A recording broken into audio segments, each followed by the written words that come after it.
দেখুন ভাইরা আমার,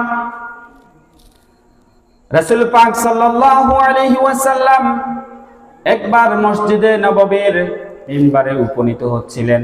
তিনি যখন মিম্বরের প্রথম সিঁড়িতে পা মোবারক রাখলেন, বললেন আমিন।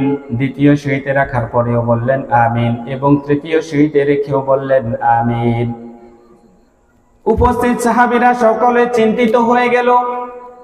না জানি এই আমিন আমিন বলা কোনো গ্রিন সিগন্যাল, না জানি কোনো রেড সিগন্যাল, অর্থাৎ আল্লাহ রাসূল সাল্লাল্লাহু আলাইহি ওয়াসাল্লাম তো কখনো এমন করেননি, আজকে হঠাৎ করে আমিন আমিন কেন করছেন? না জানি কোনো সুসংবাদ, না জানি কোনো দুঃসংবাদ আসছে আমাদের জন্য।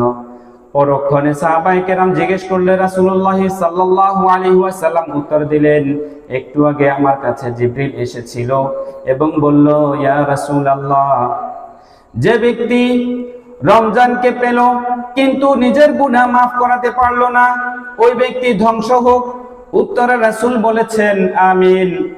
ওই ব্যক্তি ধ্বংস হোক যে ব্যক্তি মাতা পিতা উভয়কে অথবা যে কোনো একজনকে পেল কিন্তু তাদের সেবা শুশ্রূষা করে খেদমত করে জান্নাত অর্জন করতে পারলো না, জাহান্নাম থেকে মুক্ত হতে পারলো না, ওই ব্যক্তি ধ্বংস হোক। রাসূল বললেন আমিন।